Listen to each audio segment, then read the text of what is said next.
Salut tout le monde! Cette semaine, j'ai 6 films pour toi, dans l'un de mes films préférés de l'année et l'un des rares films que j'ai détesté. Pas seulement un incontournable du ciné d'horreur, Frankenstein est aussi l'un des seuls romans obligatoires au lycée que j'ai pris la peine de lire. Et il reste à ce jour l'un de mes préférés de toute la littérature. C'est vrai qu'en général, je suis pas trop grand admirateur des adaptations et des remakes, parce que je préfère que les cinéastes se consacrent à la création des histoires uniques. Mais bien sûr, j'adore les œuvres de Guillermo del Toro, qui est un cinéaste qui a une sensibilité si unique qu'il transforme toujours en art singulier les histoires qu'il porte au grand écran. Il suffit de comparer son magnifique Pinocchio, sorti en 2022, au film avec Tom Hanks très convenu, sorti la même année, afin de voir la différence qu'on peut attribuer à la vision d'un cinéaste comme Guillermo del Toro. Mais revenons au film qui était un rêve de longue date pour le réalisateur et, bien sûr, qui est saturé de son style. Je l'ai adoré. Comme on attend d'une distribution aussi compétente que celle-ci, les performances étaient magnifiques. Mais pour moi, les vraies vedettes du film sont les effets pratiques, le maquillage, les costumes et les décors. Tous étaient merveilleux. Franchement, je serais scandalisé si ce film ne gagne pas quelques prix dans ces catégories. Non, ce n'est pas le film d'horreur japonais loufoque des années 70 titré House.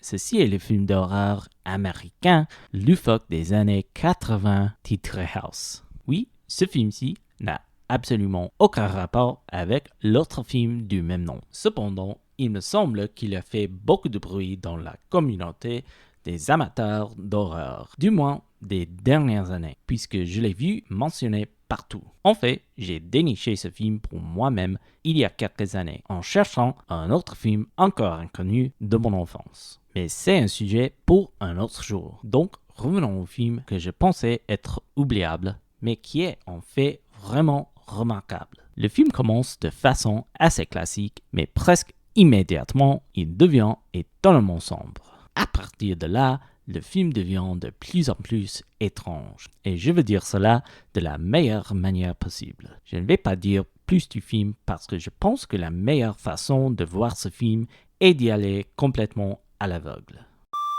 Je n'avais aucune intention de regarder cette dernière suite de la saga Jurassic Park, mais comme elle comporte deux des obsessions réelles de ma femme, Jonathan Bailey et les dinosaures, et que bien sûr le film ne met pas en scène Chris Pratt, désolé, mais j'ai trop la flemme de ce type, on a décidé de le regarder un samedi soir. Franchement, le film a démarré si mal que j'ai voulu le zapper, mais dès que l'action des dinosaures a commencé, le film est devenu pas mal regardable, même si les seuls autres atouts du film sont Dolores et Mahershala Ali. Le film A House of Dynamite avait tous les atouts d'un bon film.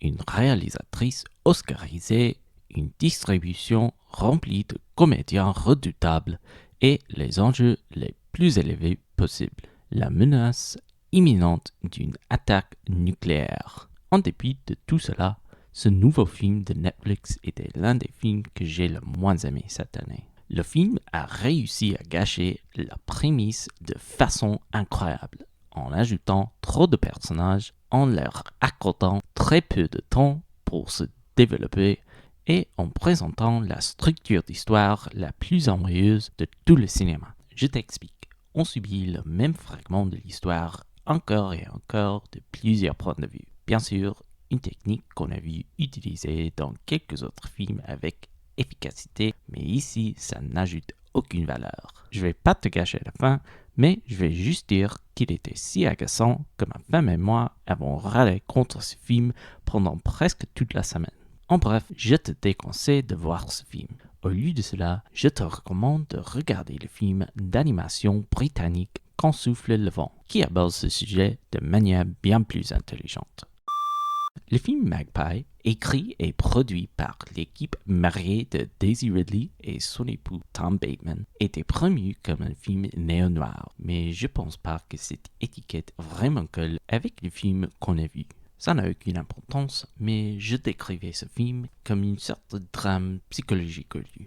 En vérité, la meilleure façon de le décrire serait de le comparer à un film de suspense à la Lifetime, mais avec un gros budget. En effet, on touche à tous les aspects, des personnages sans profondeur à un retournement de situation excessif. Donc, en entendant tout cela, tu vas sûrement te dire que je n'ai pas aimé ce film. Mais en toute honnêteté, ma femme et moi avons tous les deux apprécié notre visionnement. En dépit de tous les bémols, tous les comédiens principaux ont joué très bien et le film était pas mal grippant. Bien que ma femme ait deviné le retournement à mi-chemin du film, celui-ci a été livré avec une intensité totale. Alors, qu'est-ce qu'on peut demander de plus à un film comme celui-là? J'ai entendu parler du film Knight Riders pour la première fois il y a probablement environ 20 ans. Je pense que c'était en regardant l'un des films du cinéaste George A. Romero avec la piste commentaire, où il parlait longuement du film en question. Je me souviens qu'en entendant son résumé du film, je l'ai classé dans ma tête comme étant son film étrange des années 80. Mais j'ai enfin regardé le film et waouh, ce film m'a vraiment époustouflé. Je ne rigole pas, c'est l'un de mes préférés de tous les films que j'ai vus cette année. T'as bien entendu, ce film de 2h30 qui part de tout noir de Jutamoto dans des festivals de la Renaissance est en réalité un chef-d'œuvre.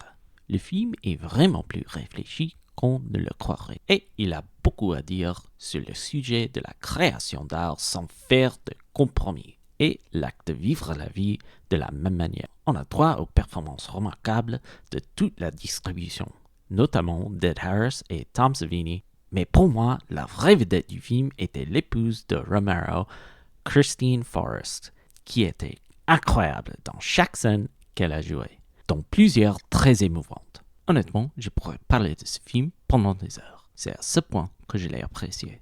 Je n'exagère pas, quand le film a fini, je me suis levé de mon canapé et je l'ai applaudi. Quelque chose que je n'ai jamais fait pour aucun autre film. Si tu as aimé mes pensées nues sur ces films, je t'invite à laisser un like ou à me suivre sur YouTube et les autres réseaux sociaux. À la semaine prochaine.